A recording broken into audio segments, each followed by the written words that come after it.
Well, hey there, sweet peas. Welcome back to Friendless. I'm your host, James Avramenko, back with a brand new episode. And this week, I am joined by my very special guest, Megan Phillips. Megan is an incredible comedian, performer amongst a myriad of other talents, and she is one of my newest best friends. We discuss using art to express past experiences, recognizing when our old models aren't working anymore, and what it means to set boundaries with love. All that and so much more. Megan is incredible. I love this conversation. You're going to love it. So lean back, get comfy, set your volume at a reasonable level, and enjoy my interview with Megan Phillips here on Friendless. Megan Phillips, let's start off with a little bit of a wild card. What is bringing you joy this week? Oh, wow. We just, get into it? Oh, we're just in it. Oh. Yeah. Okay. I was expecting, hey, but I guess we're not on a radio show. Oh, God, no. You literally just told me we're not live on the air. Mm-hmm. Okay, something that brings me joy. Okay, I just told you this story, but now we're doing it publicly, is I bought a little cat bed for Spot, my cat. Oh, I bought her 2 cat beds, and I've been trying to bribe her to both go up on top of my bookcase and on my desk so that she can be with me and purr and stare at me judgmentally while I am working. Yep. And the most important roles that a cat fills. Right, Yeah. right, is just sheer judgment. I'm like, well, now that I don't talk to my family of origin, where else am I going to get this, you know? So, yeah, so that's why we get a feline, to recreate the trauma patterns of our past. Yep. So she, and I've been trying various methods to get her to go up there. I've tried treats. I've tried little bits of scent soakers of sweaters. I've tried little blankets. None of it. I tried her old cat bed, which, one day she was just like, nah, don't want that anymore. She grew out of it. Yeah, she grew out of it. It was a phase, Mom. Like, that was quite expensive. Anyway, but none of that. But then I got these dollar store beds, and I stuck some treats in them, and a sweater that she's like to sleep on, and a little catnip toy, and she went, yeah. Mm-hmm. And now it's her favorite fucking place. Ugh. And that, I can't even tell you how much joy that brings me. Is she one of those cats that gets fucked up on catnip? Yes. Yeah. And it's amazing. Does she go cross-eyed? It's amazing. Pretty much. She's like a pretty lazy feline. Yeah. But my God, when catnip gets involved, you always know, because suddenly you're like, oh, she does flips. I'll take a video next time and send it to you. Please. It's honestly, she does mid-air 180s. She just suddenly she just becomes I don't know, fucking Lassie. Suddenly she's one of those frisbee dogs. Yeah. A super dog. Yep. God, I love the super dogs. Oh my God, they're the only reason I go to the P&E. Yeah, we used to go every year at the Stampede. I used to love the super dogs. Yeah, I remember I went to the super dog. Do you remember during the Oh, you were in Saskatoon, where you currently live, according to Facebook. But when they brought the P&E back for that 1 year, I think it was in 2020. But it was a drive-by P&E. It was very weird. Okay, it was a drive-in P&E. Just go look at the rides. Yeah, well, it wasn't. Yeah, exactly. I mean, you just do that anyway. But this was the P&E with the exhibits. Yeah, because that roller coaster is fucked. Yeah, fuck that. It's so scary. I don't do rides. I never will. Yeah, really? Yeah, no. Yeah, we'll get into it. But yeah, I have a story about that. Yeah. Anyway, but I went to the P&E. I bought. It was a $35 ticket or something outrageous. Of course. Specifically because they had super dogs. Mm-hmm. They were bringing back super dogs, and drive-by super dogs. And, oh my God, James, it was so fucking bad. I was so far back, and they, had this weird thing where, they put your car in to a special order, and then for some reason, because I was the weird solo lady in the car and didn't have kids, they put me at the back, so then you couldn't see, and you had screens, but the dogs go so fast that the screens couldn't keep up, so then you just kind of had to watch a blurry screen or just watch a dot. I was so far back. And then like you could only stay so long in one area before they like moved you along like a parade. It was so bad. And it's during the pandemic when like every dollar counts. And I was like $35. Yep. Jesus fuck. I could have bought like a gallon of milk for that, you know?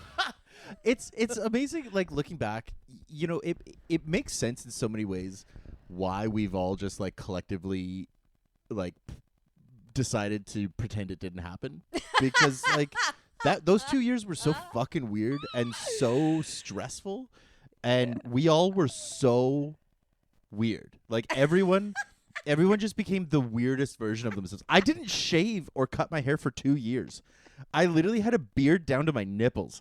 Like, it was awful. Well, you became pull-up guy. That was after the divorce. Oh, no, okay. no. I became pull-up. Okay. No, I became... I was told when you get divorced, you can become one of 5 different types of guys. I became pull-up bar guy. I don't know what the other 4 are because I didn't actually explore all the options. But I settled on pull-up bar guy. Yeah. No, that was after. No, during pandemic, I was caveman. I was the Unabomber's little brother. Oh, same. Yeah, right. I never grew out of it. Oh, and I never will. Before we spin away too far, let's double back a little bit. I started us on just like a little wild card question here. Yeah. But let's double back for listeners who may not be familiar with you or may not know your work. Who the hell are you? I'm Megan Phillips. I'm Megan fucking Phillips. Do you Okay. have to fucking ask? Yeah. You're the one who asked me here. Why are you in my home? Did I stutter? Wait. Oh, this is awkward. Could you please leave? Am I in danger right now? Yeah, I don't know. I'm Megan Phillips. There's at some point when I very first joined Facebook, there was a Facebook group that had at least 500 people in it, and the Facebook group was called Girls Named Megan Phillips. Oh my so God. There's at least 500 other Megan Phillipses that spell it the same way as me. Is Phillips that common a name? Yeah, means son of Philip, which means lover of horses Aw, in Greek. Yeah, cute. yeah. Lover, but like I'm Greek love or just or just liker? I don't know. I didn't go that far. Is it but, liker of horses or? I will choose to accept that. But yes, I am the son of a liker of horses. Cute. Yeah. Okay. Sort of a son of the plumber kind of thing. Mm-hmm. That's a wrestling reference. So we met really like randomly. Yeah. Just kind of out of nowhere at Teen Angst. Yeah. From former guest Sarah Bino, Yeah. who hosts that. Spino.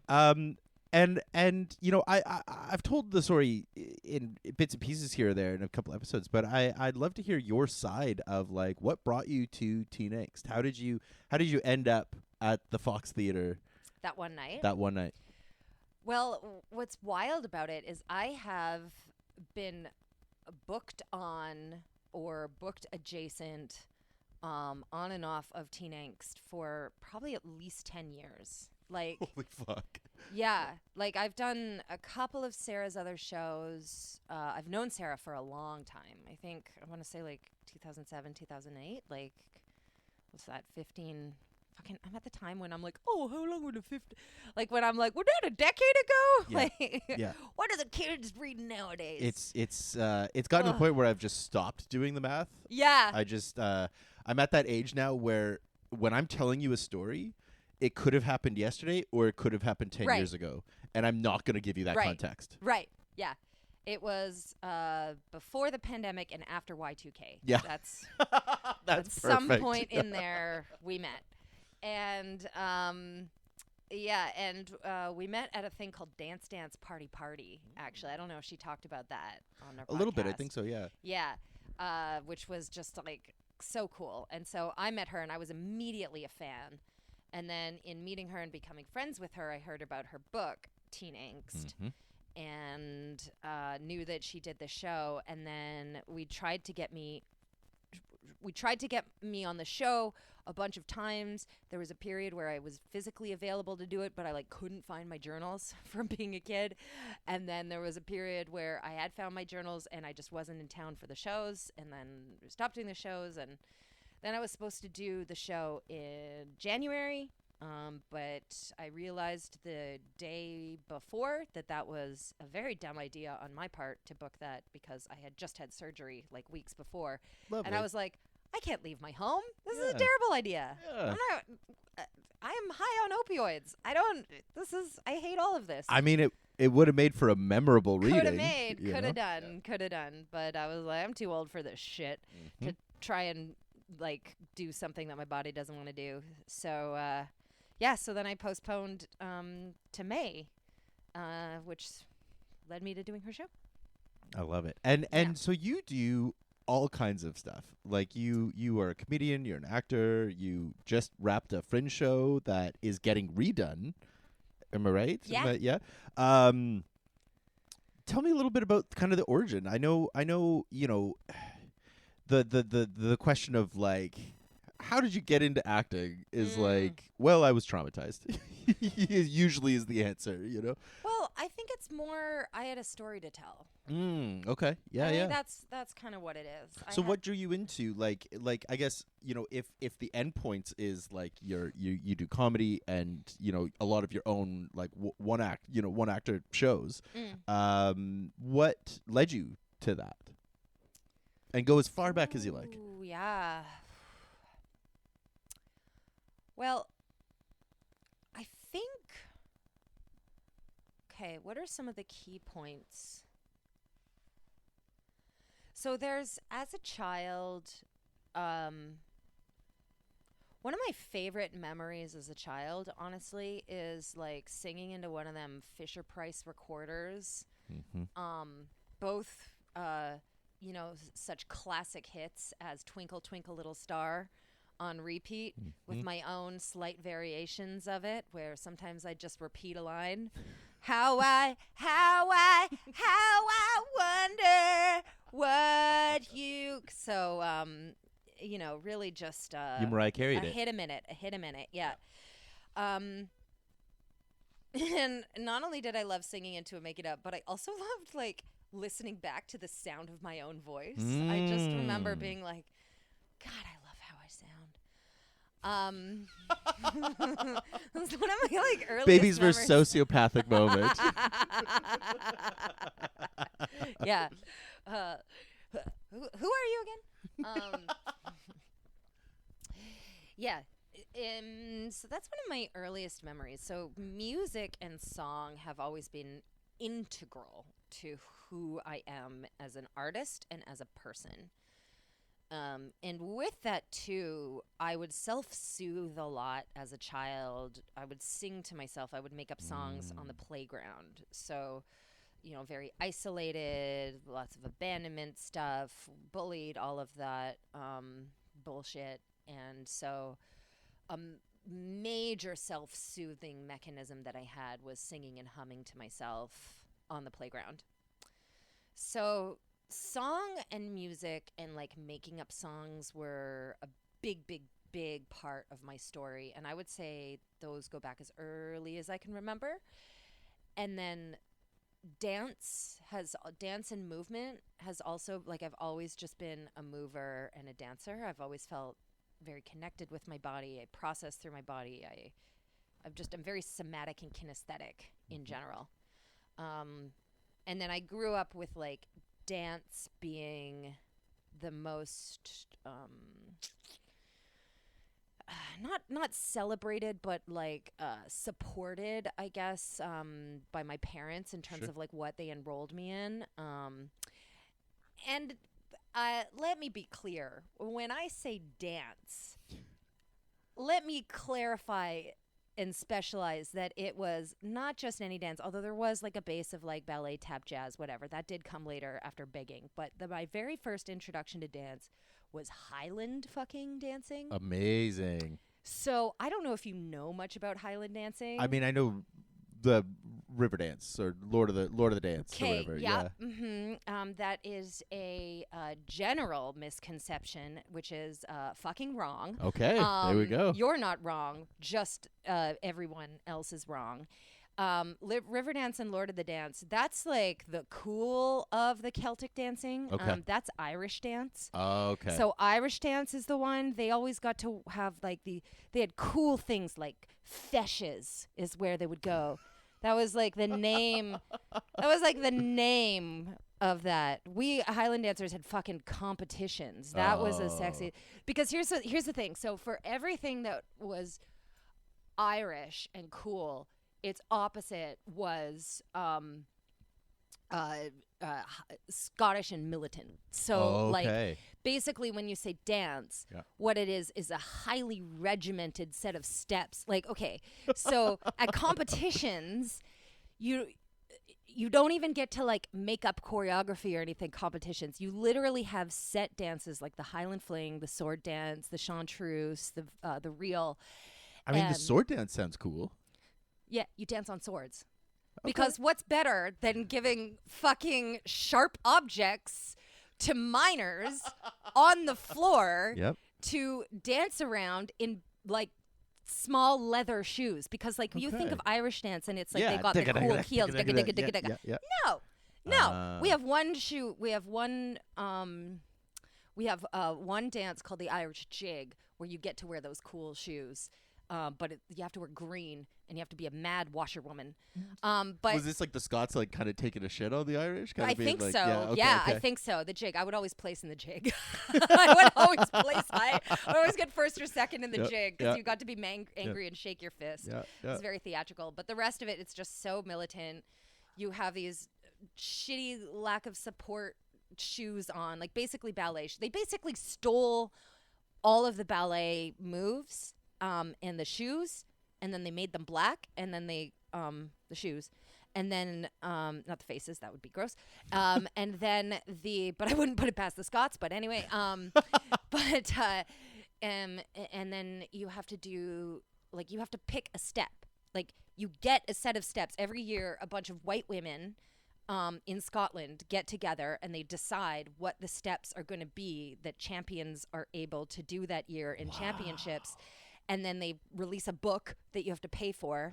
And then you buy that book and then you see what the steps are that you get to do based on, there's 6 or 7 steps. They don't even make up the steps. They just pick from a inventory. So there's like there's a repository there's like a list of steps that exist in the world, and they can never change and they can never evolve. Wow. And then you have to dance in these tiny little shoes on the ball of your feet, and then you go into the podiatrist and the chiropractor and the physio for shin splints, and then they ask you why you have shin splints, and then you tell them it's because you Highland dance, and then they say, get the fuck out of my office, because it's like the worst thing for any child growing up. Also, you somehow managed to find the one Irish doctor. Meanwhile, and so we go to these like competitions where it's just like militant, like your hair is strapped back in a bun, like it has to be slicked back, and it can't, like you get points docked if your hair wobbles. Jeez. You have to have very minimal makeup. You wear a kilt, which is so fucking heavy and expensive. And then you have like one national dress that you get to wear. And then you do these set of steps, and I just remember, and then you go to the Highland Games where like the highlight of your time is watching like the sheepdogs fucking herd sheep, or like grown drunk men in kilts throwing telephone poles, which is like the caber toss. That's kind of cool. Yeah, that is kind of cool, but also why the fuck are you letting minors hanging around like half naked drunk men? Anyway, it's fine. And but then the fucking Irish dancers get to like have like beautiful feshes, and they get to like all their choreography is like they get to just like make it up, and that like all of their dresses, they get to wear tights and like point their. We didn't get to wear tights. We have knee socks with garters. Anyway, I'm sorry. That's my tight 25 about Highland dancing. Love it. Yes. But that's how. Anyway, I Highland danced and I sang and I wrote a lot of stories growing up.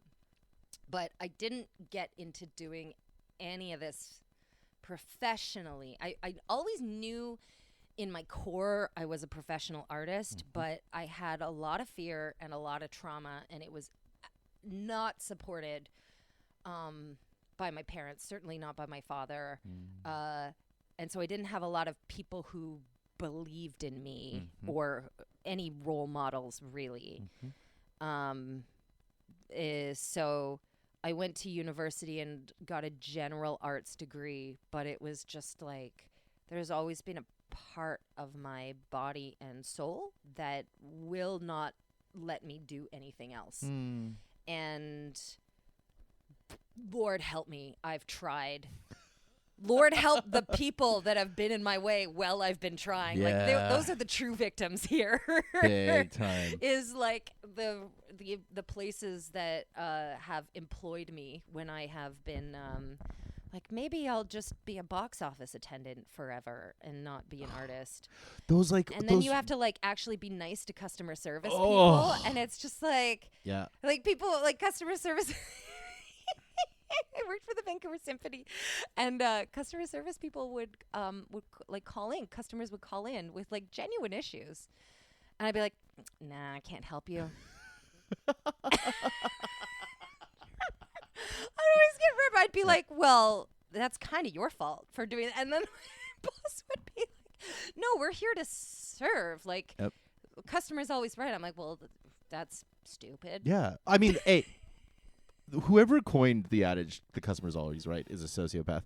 But yeah, no, I know those jobs so well. It sounds like so I when I kind of gave up on theater in my early 20s, I still stayed in like this theater world, you know, and I did all the like peripheral stuff. I was box office manager, and I was front of house manager, and all those things, you know. And I always told myself that was like me maintaining a connection to the arts, even though I wasn't doing the arts. And I thought that was like me serving some part of myself, but really it was actually like choking that part of me out, you know, because it was like there was so much resentment and there was so much like internalized, you know, shame around being like watching people doing the thing I wanted to do, but just being like, I did my part because I got those angry old people to their seat.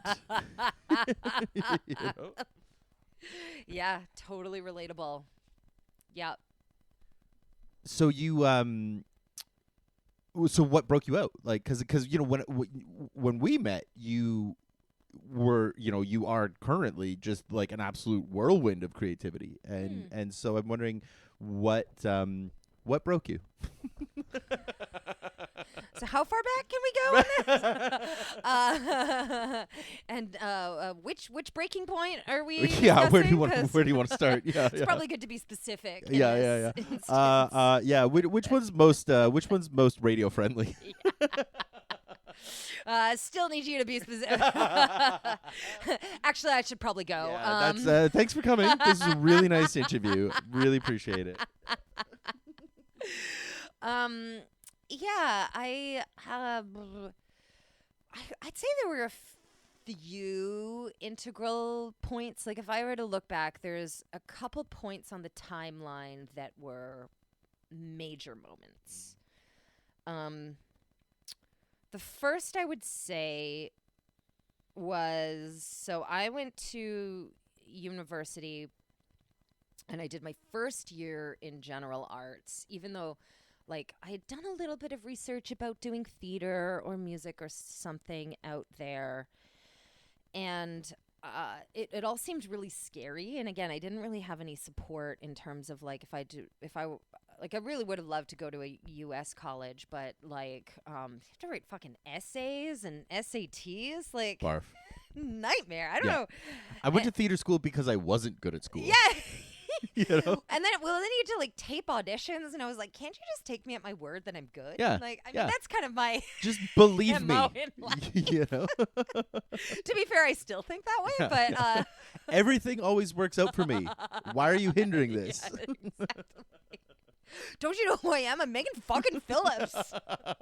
Oh yeah, get in line. There's about Yeah, 20 there's others. at least 500 others, and that's Facebook alone. That's like, anyway, and that's just the proper spelling of it.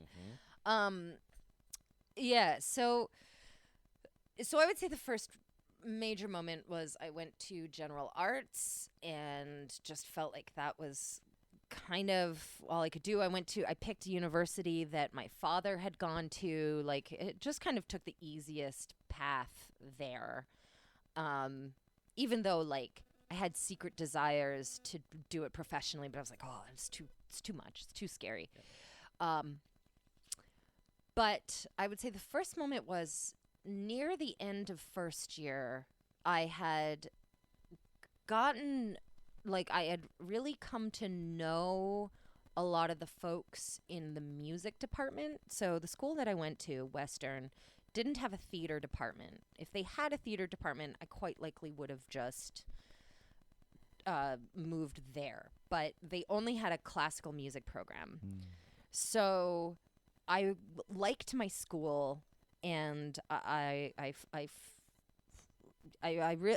were a lot of things that I liked about the school. So I just basically, with the assistance of the people that I knew and the teachers and the networking that I had done, I auditioned and got into the musical program for voice for classical music. Damn. I know, which sounds so much fancier. And it is. It's a very fancy school. To this date, I still have no idea how I passed. Mostly because by the end, I kind of Frankensteined a degree together. Sure. And B, because I don't remember anything. Like, that's not true. But there are so few things that I remember. Sure. This is why, like, when I meet actual musicians, I really don't like to say that I have a bachelor's in music, because usually you have to back that up with knowledge. Yeah. Yep.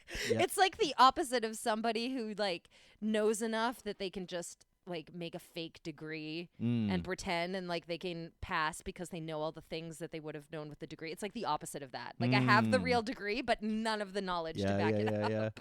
I feel like that's how I've gotten through life in a lot of ways, is that I have enough. You know, if I find something interesting, I find enough information about it to kind of get the gist, and then my ADHD takes over, and I'm just able to kind of, like, see patterns and, like, make inferences and be like, well, this makes logical sense, so it's probably true, you know? And then inevitably get proven very wrong when I meet somebody who actually knows what they're talking about, you know? So.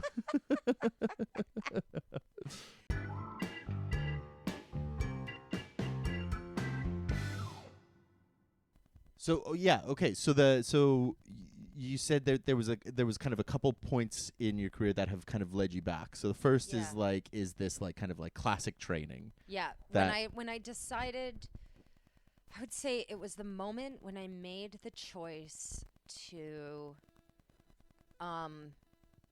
go into the arts full time. That was worth my time and money and attention, to do a degree in not just general arts, but like theater adjacent performing arts. Yeah. Performing arts. And then when I graduated from there, I decided that I would try doing a master's program in musical theater, which I, again, kind of like flowed with the momentum of my classical music degree. So that's all kind of like in there. So I would say, okay, so the first major point was when I had a moment that I decided that getting an education in the performing arts was a worthwhile use of time and money and energy. And it was always something that I had wanted to do, and I just made the choice to do it. And thankfully I got in.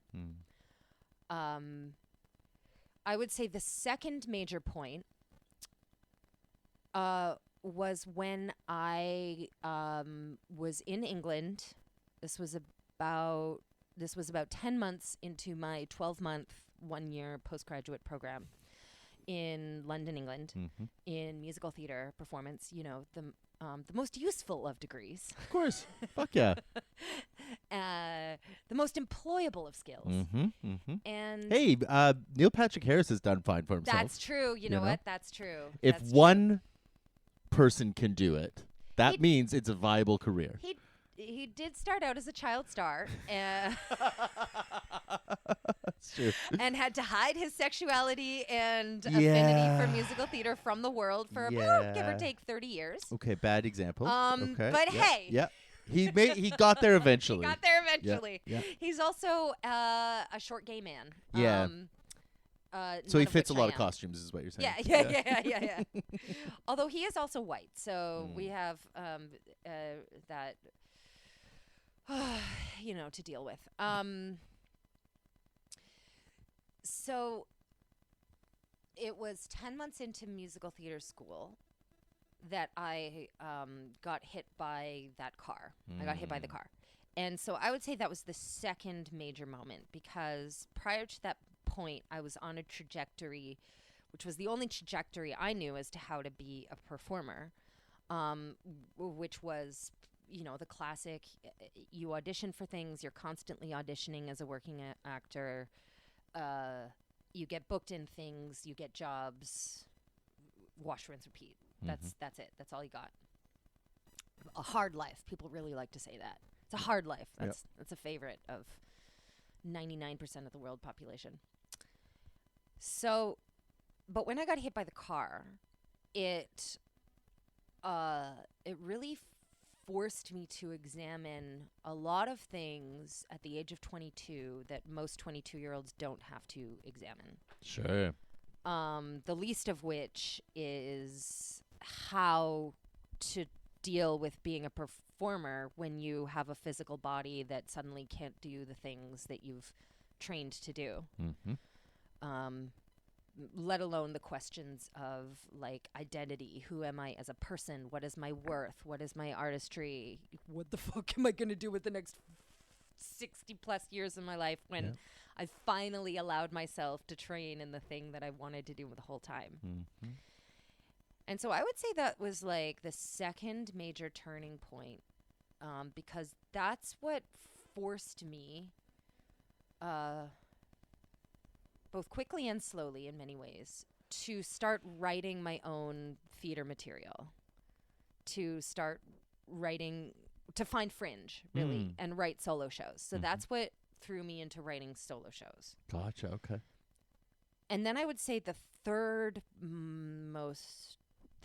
next important thing that I did in my life was I went to the 2012 Toronto Fringe, and I saw a solo show that I had heard really, really good things about by some guy named TJ Daw. And all I knew is that it was a solo show that was really well attended, everybody loved, and might give me some inspiration for my own shows.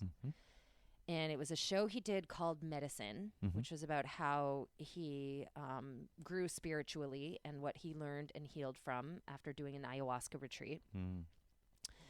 And I saw that show in 2012 in Toronto Fringe. And I saw maybe the second last show of his entirely sold out run, packed house, standing ovation. And all he did was sit on stage and tell the story of how he grew spiritually. And I was like, I can do that. Like, sure. Not only I can do that and I want to do that, but for me, that was a huge thing of, oh my God, people will watch that. Yeah. People will, not only one or two people, like it was a packed house. Like he was laughing his way to the bed. Well, fringe style. Let's Sure. Yeah. be clear. But so that was transformative. And then I would say the final probably piece of the puzzle that that has brought me to where I am was when I discovered that I'm supposed to be in comedy. And I wrote a whole solo show about that, which I toured in 2016 called Periscope. And it was about the night that no big deal, I took MDMA to fix my feelings. Spoiler alert, doesn't work. No. No. Yeah. But I feel like the root of so many of my current problems started when I began experimenting with MDMA. Oh, really?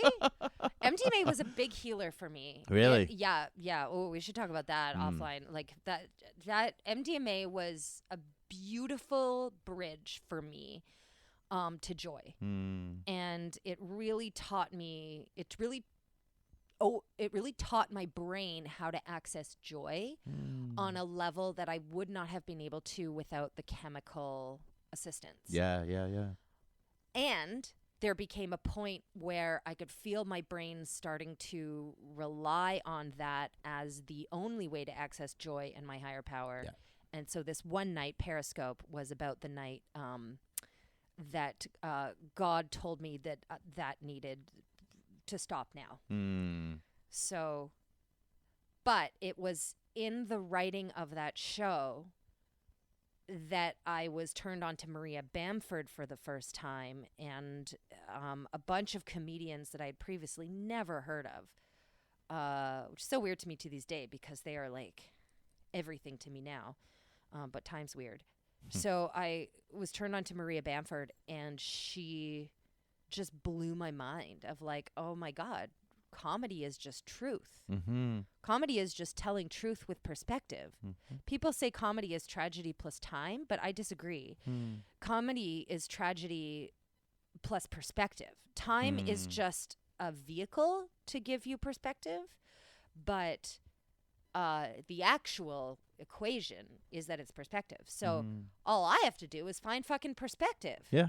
Okay, that's a thing that I can do. And so prior to that point, I've since realized that as a child, I actually really wanted to do stand-up comedy. Like I really did. And I would come up with stand-up routines, but I never shared them out loud because there was a part of me that knew that because I wasn't a white guy in the 90s complaining about his wife, that there was no place for me in stand-up. And the women figures that I had were, at least that I was exposed to, were all punch down insult comics. And I was like, I don't want to be an insult comic.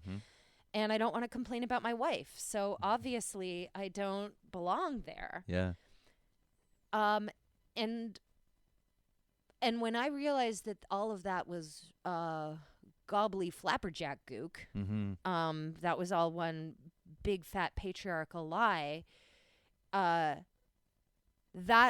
was a pivotal moment for me of like, oh, not just maybe there is a place for me at this table, but like there's a place with a name tag. Like I am supposed to be doing comedy, which is crazy because I hate it. I mean, I love it. I love it. And I hate it. I hate so much that it's my calling. Like it's my vocation. Yeah. And I hate it so much because it's so hard. Yeah. And yet it is like, there is nothing my soul, there is nothing else my soul would have me do. Well, you know, what's interesting, like, so you are directly responsible for getting me doing comedy. I've been doing this show obviously for 6 years, something like that, 6-7 years. I don't even know how long anymore. Well, you've always been doing comedy. Now you're just in rooms. That's just it, right? It's like, I've always been, me, but I had never done stand-up comedy. I'd done theater, I'd done other stuff, but I'd never sat down, written my own jokes, and then told jokes to a group of people, and you signed me up for that anxiety show, and I guess really it started with that other show, the variety show, where I got up and in the middle of a Sam's show, in the middle of a magician and a flamenco dancer, and did you ever? I just got up and told a story about when I thought about killing myself a couple of years ago. Didn't go over great. That was a quiet room. But the next room was much.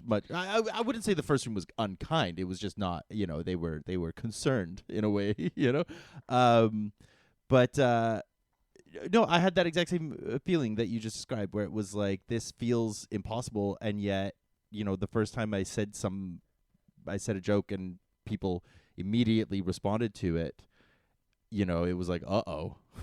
because that felt real good, Yeah. I remain, I still feel on the fence about comedy in general and stand up especially, and I think that there is an interesting bridge between what I think I equate to stand up comedy versus the satisfaction of something like what you do with your one act shows or your solo performances, and I think that's where I actually instinctually steer towards. It's just that it's comedy, stand up comedy mics are more readily available, right? Yeah. um Yeah. but I do continue to still unpack a lot of thoughts around like it feels sort of like masking when I'm doing stand up, it doesn't feel fully authentic, and I know that there's a lot of people what's her name, is the show Nanette, is that what it's called? Or Yeah. Hannah Gadsby. yeah, and so that kind of thing really intrigues me because the way she describes it at the front half of telling these jokes about trauma, and it's like that's what I've been reluctant around, and that's like there's a way to give it levity and give it palatability and give it processing space without undermining it for a laugh, and often there's questions I have, especially around things like talking about queerness and using certain words around that, and it's like when you're in front of a specific type of audience and you're using slurs, for instance, you know what I mean, like, and it's like within the gay community, within the queer community, like using certain words is like casual and conversational, but you use those exact same words in front of a different audience and suddenly you're giving those people permission to use those words, and I don't know how much I want to engage with that. I'm being very cagey around certain words because I after a conversation I had recently, I realized that like I'm not somebody who really happily readily uses them, in a way that I see a lot of people in the queer community do, and I'm just not one of them. But yeah, I guess I'm continuing to unpack feelings of like finding authenticity within the framework of stand-up comedy and still not being entirely convinced that it is actually possible, because the authenticity I see is, like you said, it's like, I think someone like Dave Chappelle is incredibly authentic. It's just that his authenticity is he's a dickhead, and I think that that's where authenticity thrives in comedy, is essentially like playing the heel, like playing the bad guy in wrestling, is like saying all the shitty, fucked up things that we all think, but being the one to say them, and then suddenly now you're the savior of the masses, right? I don't know. I don't. No, well, it's so funny that you brought up Nanette, because just before you said it, she was coming to mind, because so I'm building this new show as we speak, which would be so great to know what it is, because I open it in less than a month. Woo! Living the dream. Thanks, Muse. But I'm rewatching a lot of my early influences as I'm building this new show, and Nanette is one of them. And so it's funny, as I was driving here, I was literally re-listening to Nanette, in the car. And, the nice thing about rewatching something, as I know is you pick up on the nuances that you missed the first time or the second or the third. And what I've been garnering this time round is Hannah says something in the show. The first is that, so she talks about this thesis of quitting comedy, right? Mm-hmm. She wants to quit comedy because she's sick of making herself the butt of the jokes. Mm-hmm. She no longer is willing to speak with a self-punch down thing, just to apologize for the fact that she's a plus size queer lesbian, not falling into gender fluid, whatever.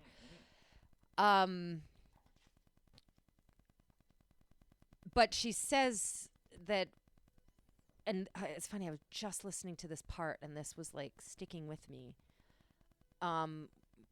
which has to do with what you were saying, that when you tell a joke, she says that, like, often what happens is, in order to create tension and release the tension, which is what a joke is, set up punchline, that you're in the middle, that it means that you're stuck in the middle of the story. You don't actually get to the resolution of the story because you're in the middle, because that's where the joke is. And stand-up is about jokes per minute.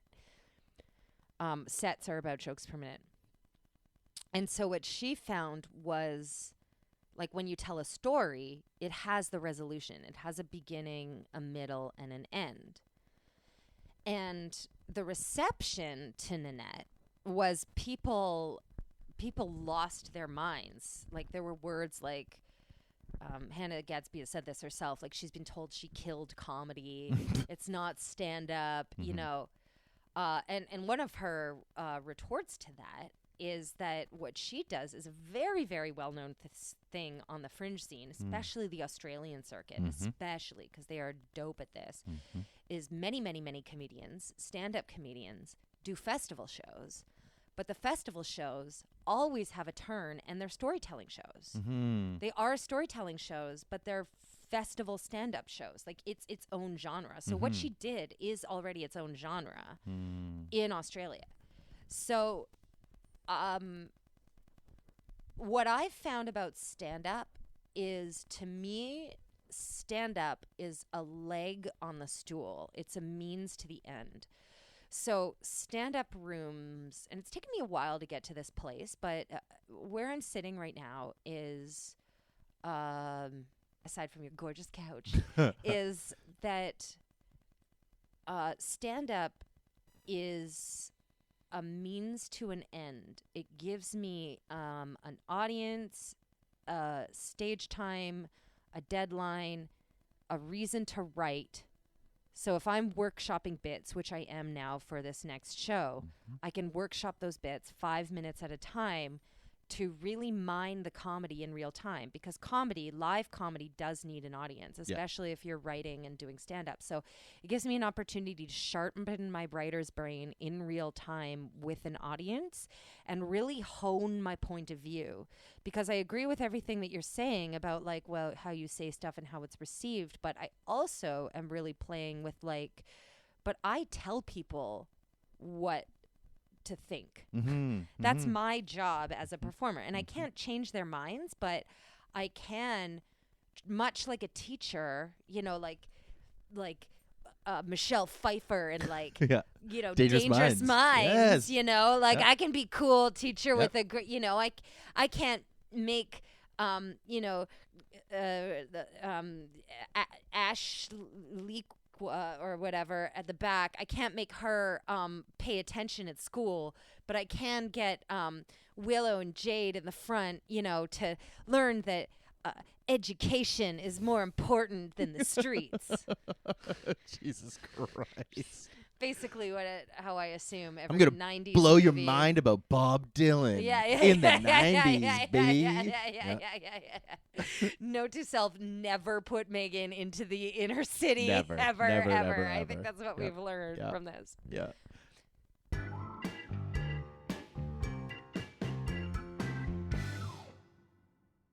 Why do you hate roller coasters? What a great left field question there. And also thank you for remembering that we had mentioned it earlier. They stress me out. They stress me out in a way that I don't like, you know, like, my body feels good under certain types of stress, you know. I was raised anxiously, and so my nervous system finds comfort in discomfort, which is, you know, why I've dated the people I have. But that is like a sustained low level stress. You're just always a little anxious when you're with the wrong partner, right?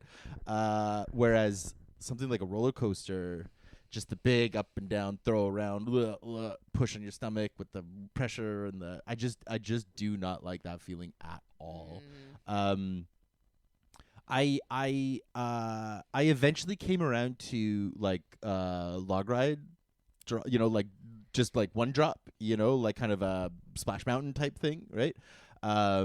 The Jurassic Park ride. Yeah, I I guess was it's now just the thinking Jurassic Jurassic World, Park. but like but when I went, I was a kid and it was still the Jurassic Park ride. It had just opened, and so like all the dinosaurs still worked, and it was really cool. And that ride blew my mind, but I even then I didn't do a single of the roller coasters because just fuck all that noise. And to this day I won't do it. It's just it's not a fun type of stress for me, you Mm. know. Um, and I don't know if that's related to some kind of anxiety thing or if it's just a me thing or what. But how about you? Do you do rides or? It's funny. I never used to, but I recently just came back from Florida, and Yeah. uh, we went to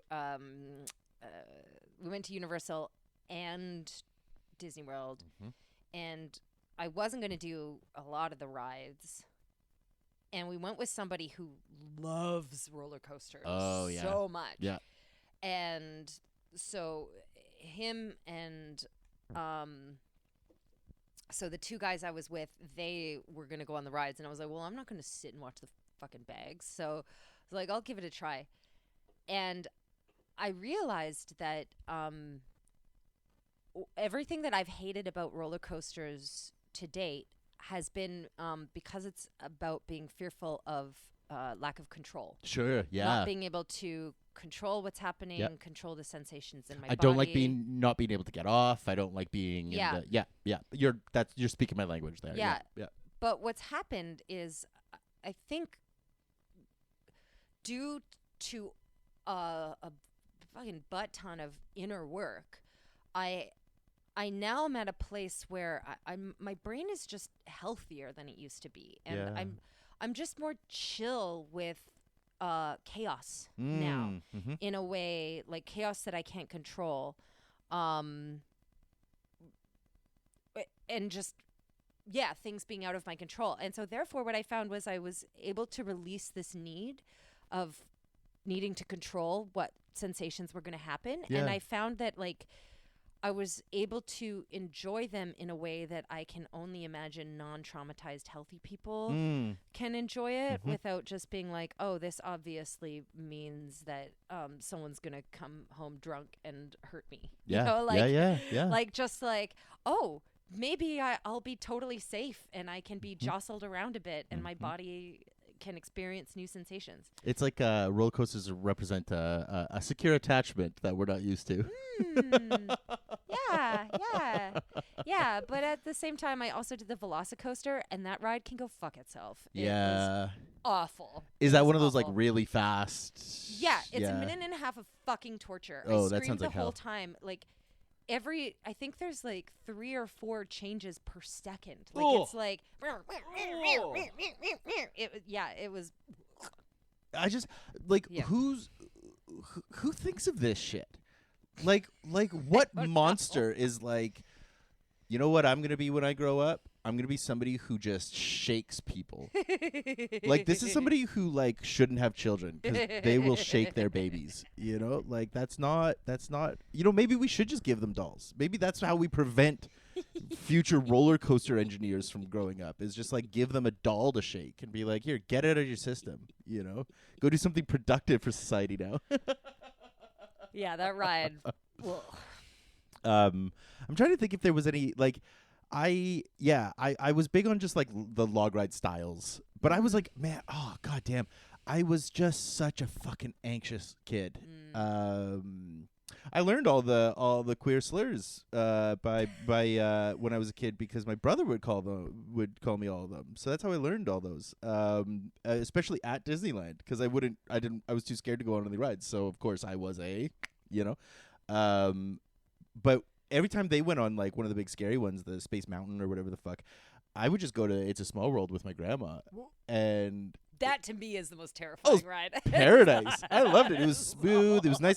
Also, like, it was the middle of the summer, so you go on It's a Small World, and it's like cool, and you're like, and there's like a little breeze, there's a little mist. It's nice, Agree to disagree. And then you get to see all the cultures of the world. It's kind of like learning, Right, because all the cultures of the world, indigenous populations included, they all sing this. Yeah, it's a 5-word refrain. Oh yeah, and burn it into your brain in English. Yep. It's a small world, baby. But no, I could. Yeah, that probably did some psychological damage.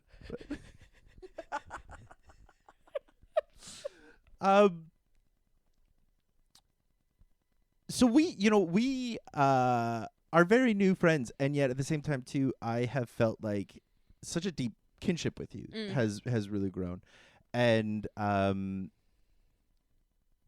really curious about your sort of your perspectives on friendship and like kind of like what exactly does it mean?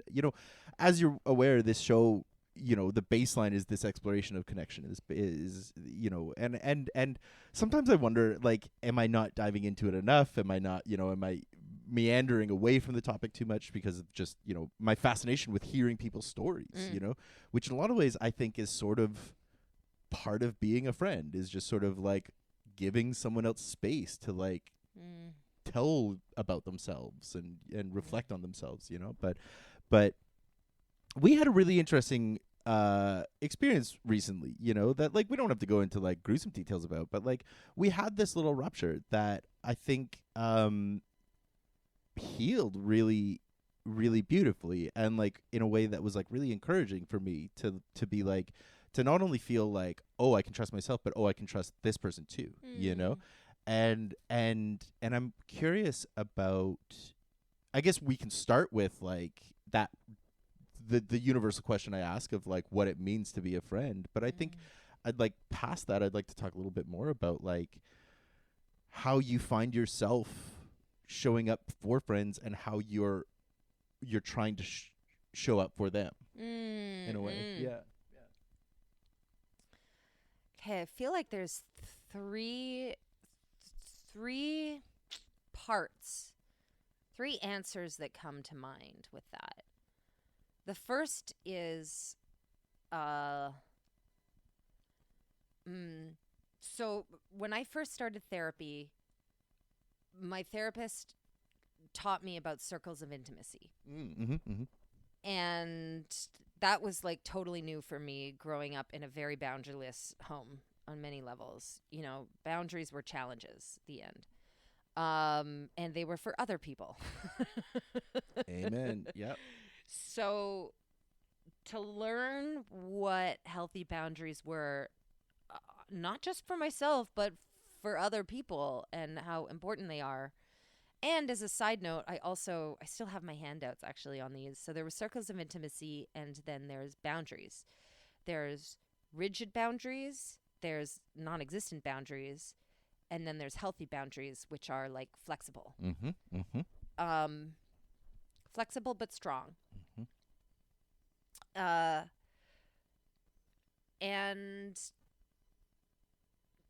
this, both circles of intimacy and the boundaries that need to be put up with any people, any kind of relationship in general, but especially when it comes to friends, is totally based on their actions, not just words, but actions, which I think kind of ties into what you're referencing, which is I was also when I started to have in my circle of in my closest circle of intimacy, when I started to have healthy people in that circle of intimacy, I started to see healthy behavior modeled to me.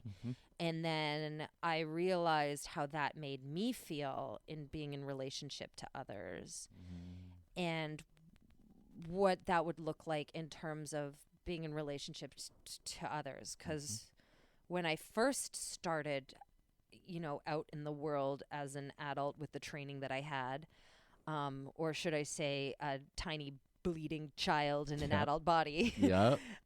You know, it was like relationships where I could either try and get men to sleep with me or try and get women to be my mother. Those were my two options with friendships. Or sometimes, how can I use people? Like, what can I use them for? Yeah. And I'm not proud of that, but I do own my part in my awareness in how that was a Megan 1.0. Sure. But in terms of what it means to be a friend, I would say, like, friend is just like, I view the world and like all relationships as spectrums. Like, we're all somewhere on a spectrum. Sure. In more ways than one. But we're all in relationship in accordance to everybody else. And so life is just a series of relationships based on levels of circles of intimacy. And just because you're blood related to somebody doesn't mean that they have to have a place of in a certain circle of intimacy. Certainly not your closest circle of intimacy. If their actions don't show that they're safe. And on the flip side, and then the last part of this equation, I would say, is when, and this is something I've learned from the recovery way of life, the recovery tradition, is what is the primary purpose of my relationship with this person? Which can be construed, I suppose, as like, what can I get out of this relationship? No, but purpose is different from use. Purpose is not, because purpose is reciprocal. Oh, I like that. Yeah. What is the purpose of that? And so that's really helped me as well create healthy relationships with folks, because we as humans, we're all just walking assets and liabilities. We just are. And even the fucking Dalai Lama farts, like... And licks children, apparently. Does he? Or something. I don't know. I can't remember what that story was. I didn't pay attention. I don't know. Yeah. So we're all walking assets and liabilities. And so, like, when I first started to have to heal, there were a number of people that I had to shut out of my life completely. Not just because being with them wasn't healthy for me, but for a lot of people, it was because I was not healthy for them. Yeah. And that was a choice that I made because I could see myself engaging in patterns that would start a chain of reactions that were going nowhere for either of us. Yeah. And that was really sad for me because there are people that have really, really wonderful assets, but they also have liabilities that happen to jar with my unhealed liabilities. Yep. But since getting much, much healthier, thank God. Thank God healing happens. Thank God good job, previous Megan, for doing the fucking work. And so now I've like kind of re-picked up casual relationships with people, and even somewhat intimate relationships with people, but I keep in my head what I can and can't discuss with those people that keeps our relationship healthy. And so in terms of what it means to be a friend, I think for me what's most important is that I maintain my own level of spiritual fitness and emotional health and sobriety, even, shall we say, to the best of my ability. I'm basically talking to fucking Gandhi here. She says as she like overstays her welcome, but No. Shut the fuck up, Megan. No, you do great.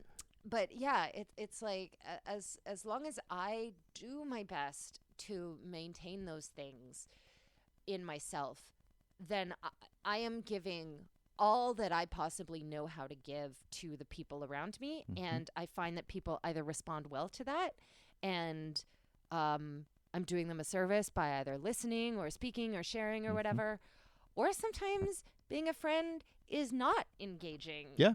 with them. It's either not enabling, or it's also just letting them have their space to process what they need to process without going into my own fear-based thinking, especially if I think that something is about me when it's really not. Yeah. Well, oh my God, going back to something you talked about, like the idea of like we can't know what we don't know. Yeah. And so when we're raised a specific way, we believe that that's what's normal, And so Yeah. if you're raised not being shown what a boundary is, if your boundaries are constantly broken by the people raising you, then you think that that's what boundaries are. And then you go out in the world and that's how you treat other people's boundaries, because that's, my God showed me that that's what a boundary is. So that's how I'm going to treat others, And so it becomes this really bizarre, like I've kind of, what I've been trying to do, especially recently, is think less about like who's at fault and more about just like, well, why did you choose this and why did they choose this and what, and it's like, it's not, nobody's at fault when things happen. It's just that like it's these moments that intersect between like, well, what I was shown led me to choose this and what you were shown led you to choose this, and this is where we are now, and I've realized in the process of getting sober and reflecting on social circles that I was in and behavior that was being allowed and behavior that was normal and behavior that was encouraged, it's a recursive loop, because nobody's breaking out of that cycle and nobody's looking out at it and saying, wait a minute, what if we didn't do XYZ, and that has actually really done wonders for me to like, first of all, like kind of stop vilifying anyone, and instead to just be like, oh yeah, like either you'll eventually see or you won't, and either way I shouldn't be in this circle anymore. And then when you learn how to actually hold your own, when you learn what your boundaries are, right? And I think that that's where everything has to start. It's not about like, it helps to see new examples, right? It helps to be modeled new examples. And this is where that kind of like paradox of life comes into play, where it's like you kind of learn about other people by learning about yourself, and you kind of learn about yourself by learning from other people. It's this weird push-pull thing. So you have to find the balance between the two, but you don't really learn how to show up around other people until you learn about what you want kind of from yourself and from other people, and I lost my train of thought.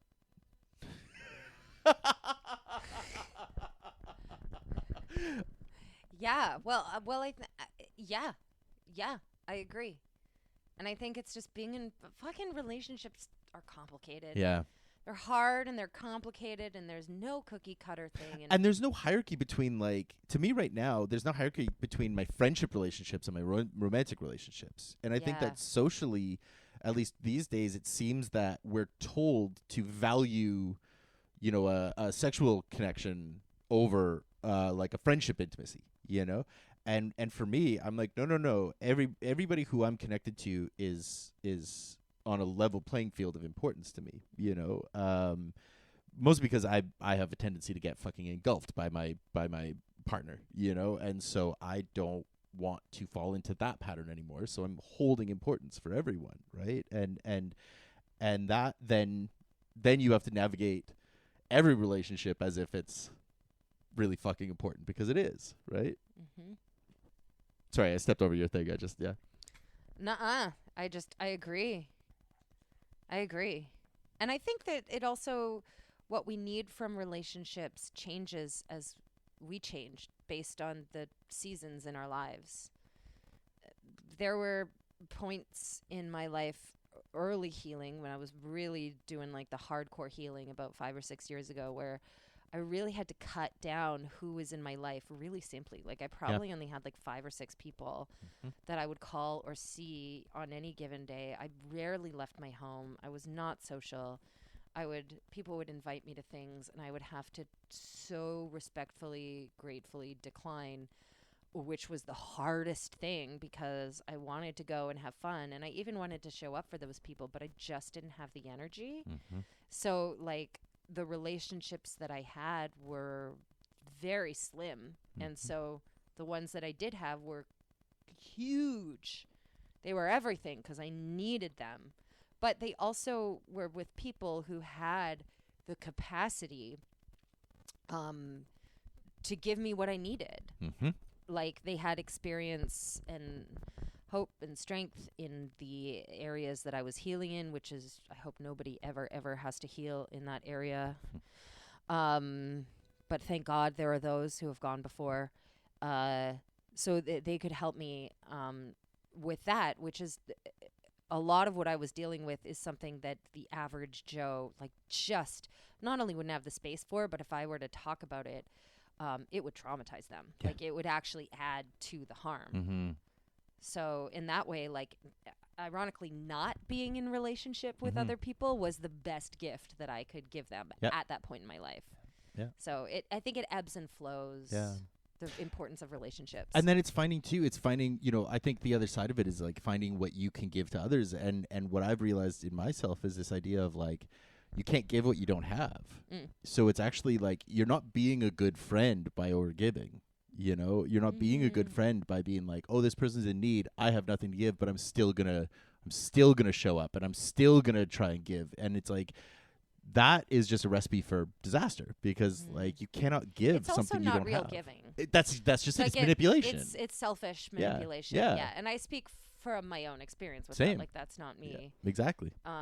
Being judgment of anybody else besides myself. And even with myself, there's compassion, but it's generally, in that sense, it's manipulation of others, and it's also avoidance of looking at my own shit and feeling my own shit, and it's fear of asking for what I need and acknowledging that that's important, and instead deflecting to try and control somebody else's experience. Yeah. God damn.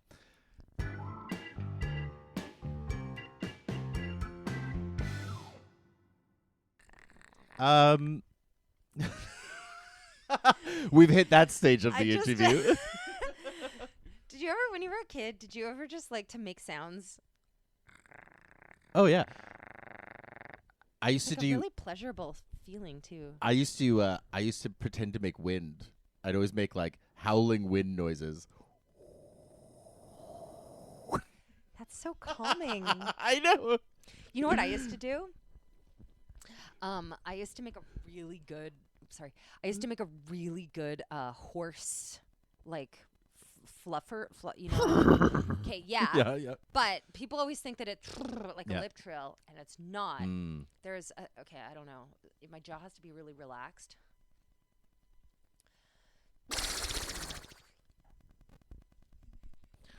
Oh my God.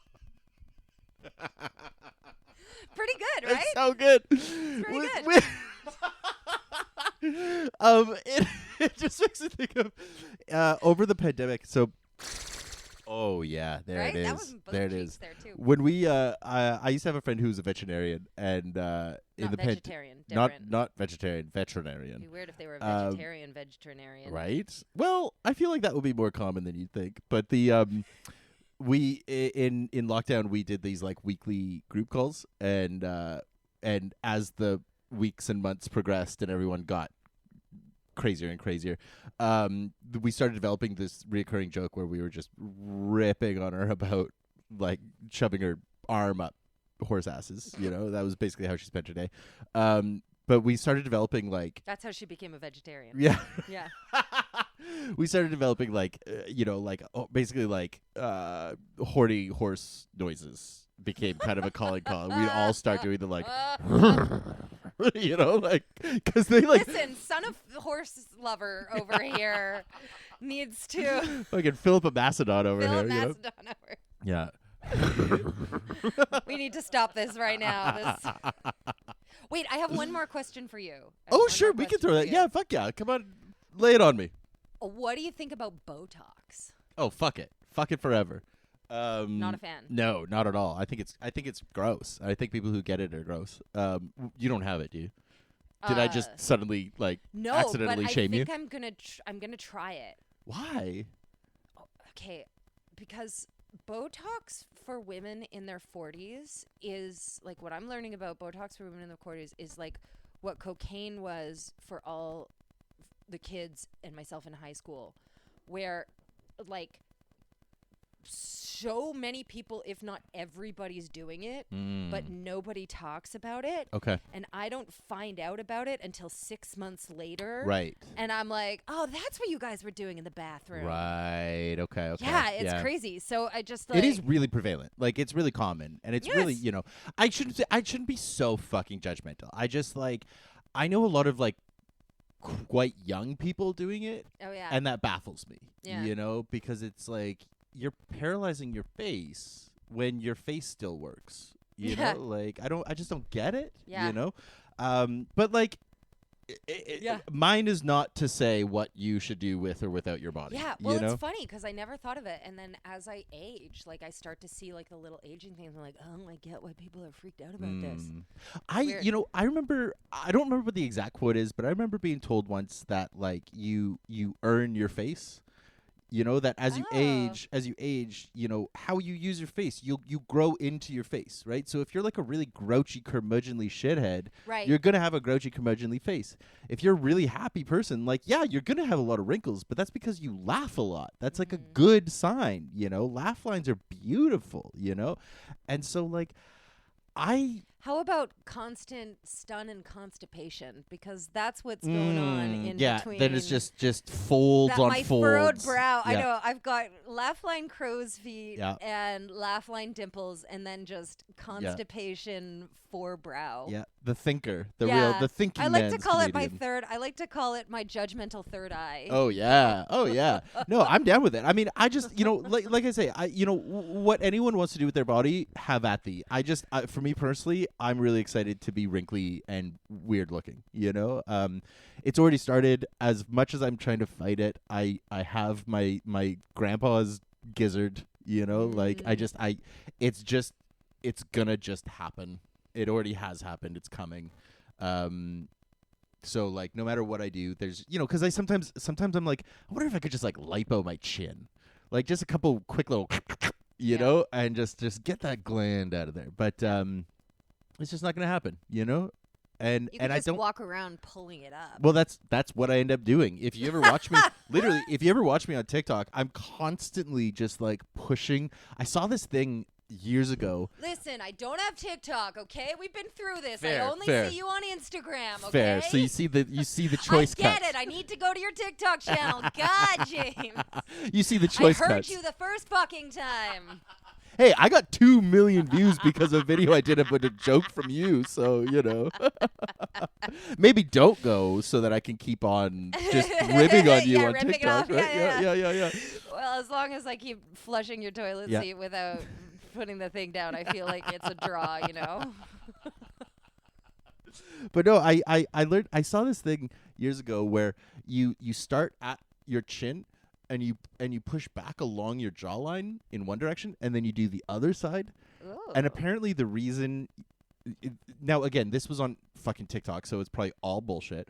But apparently it's like mucus or glands or something, and that clears your throat basically that way.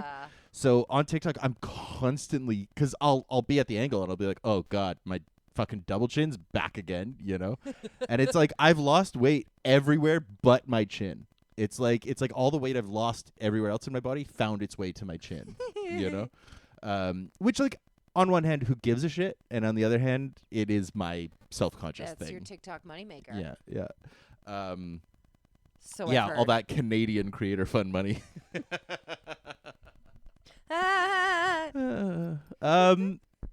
Megan, we could talk for ever. And as much as I would like to, I don't know if my listeners are going to stay with us. So we can keep I'll talking. Taking bathroom breaks, right? Exactly. But first of all, just thank you. Thanks for coming on at last minute. Just popping over and recording with me. I really appreciate it. I really do want to take a moment to really take this opportunity to just say like how blessed I feel to have met you, and how random it was, and then how incredible it's been, and just how grateful I am to be your friend. You are an inspiration, and you are motivation for me, and you have, like, in the 3 months I've known you, you have fundamentally changed my life. So I'm really grateful for you. You know. Thanks, buddy. Yeah. Same. I love you. I just think you you're the you're the cat's top, meow. Yeah, I was gonna say bee's knees. You're the bee's Top knees. shelf. You're bee's elbows.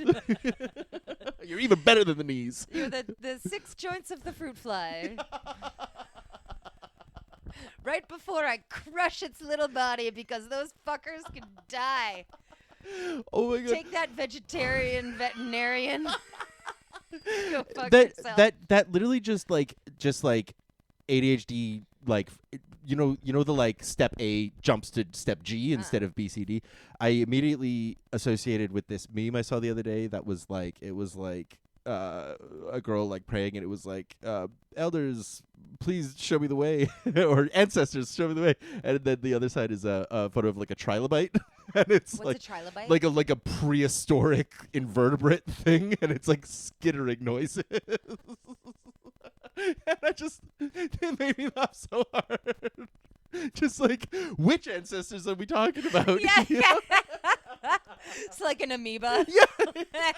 Right? The glob that crawled out of the like, ocean. We're You know? getting mitosis figured out. Like, go fuck yourself. You're fine. Exactly. I don't fucking know. I don't have a spine. I can't teach you about courage. You know?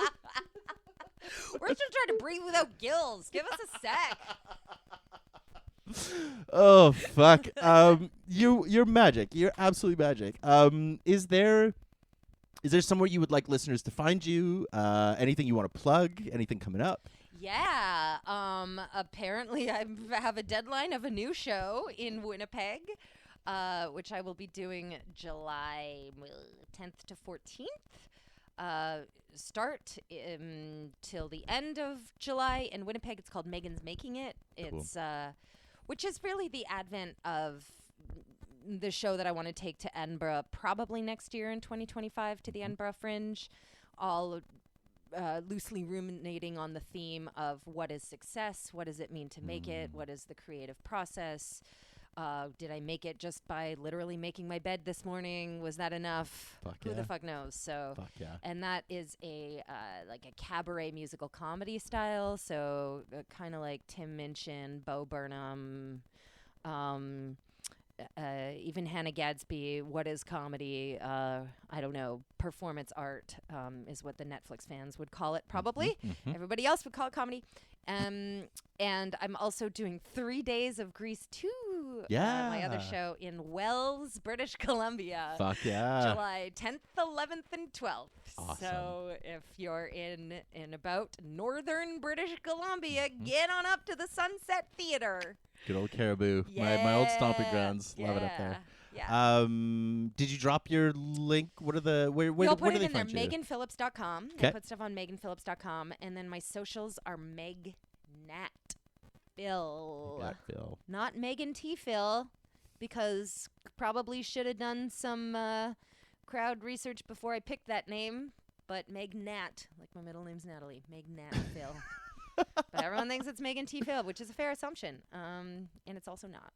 Oh yeah. Oh, I just saw it. No. I wrote it out and I see it now. It's a dyslexia, so I always capitalize the N, and that seems to have helped. But then it just looks like I don't know how to make words, and it's just there's a lot going on with my choices there. I love it. I love it. Fine, I always like to close out the show on a little actionable thing for listeners. So I'm curious, do you have one recommendation for something listeners could try doing? Is that a Scott thing? Did Scott get you doing? Is that from? No, Time with probably. Scott? You know what? It's probably inadvertent. He's funny enough. He tends to be quite reluctant. He's reluctant around homework. He doesn't like fixes. He doesn't want me thinking that I like I'm We only love good if I Scott. do the steps, right? Like he's like just try to remember. Just trust yourself to remember, Like I'm like, but what if I don't? And he's Yeah. like, well, then you didn't. Yeah. Try next time. Scott. Fucker. Angel. All Ugh. the angels can go fuck themselves. Mhm. Seriously. But from you, what is one thing listeners could try doing to be a better friend to themselves or to their community this week? I would say, how can you be more gentle with yourself? Because I think that unconditional love can stem from gentleness, and I think we've invested a lot societally into how we can push ourselves, push to the max, fucking go, go, go. And I was thinking about trust. It's funny that you brought up with Scott, because I was thinking, like, when you asked me that question, I was like, oh, maybe it's how can you trust yourself? But I think that all of that stems from when we genuinely love ourselves and get in tune with ourselves. And I don't know, for me, the only way that I've ever made sustainable change was when I stopped, dropped, and loved.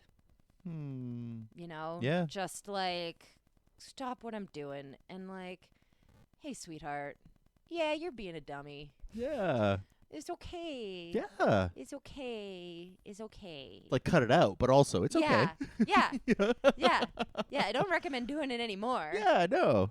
But like that's the stopping part. Like I feel like that's where the pause comes. So I think the world could use a lot more self-gentleness, and then that will pervade it. It just has to. As we learned how gentleness to ourselves works, it just naturally progresses outside of our sphere of influence to those around us. Oh, I love that. Megan Phillips. Yeah, God damn it. James Avramenko. You're 1 in 500.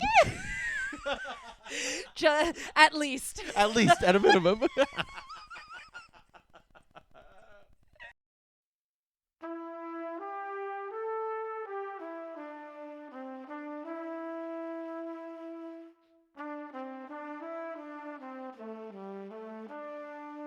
And that's it. Thank you so much one more time to Megan for coming on the show. It was such a blast to chat with her. It always is. Check out her stuff. If you can, go see her shows. She is incredible, and you will not regret it. All the info on where you can find her is going to be in the show notes, so check it out. And hey, while you're there, why not follow some of the links to support Friendless? Be sure to leave the show a 5-star review wherever you listened. Sign up for the Substack, and follow along with, hey, sorry I missed you. I am taking at least July off. It may turn into August. I don't know. We're going to see. I am just out of juice. I have one more episode in the can for next week. It's going to be a little wrap-up episode of the season, some reflections. If you have any questions you would like answered in the Q&A segment of the episode, please be sure to send them my way. You can message me on Instagram or on TikTok at FriendlessPod. You can always email me, friendlesspod@gmail.com, and I will try to get to it next week. But otherwise, that is it for me. So I don't really have anything else to announce other than that I am tired, and I hope you are doing good out there. I don't know. Okay, let's just wrap this up. Thank you so much for listening, and I hope you will join me next week for the Season 6 finale. But I'm not going to worry about that right now, and neither should you, because that is then and this is now. So for now, I'll just say I love you, and I wish you well. Fun and safety, sweeties.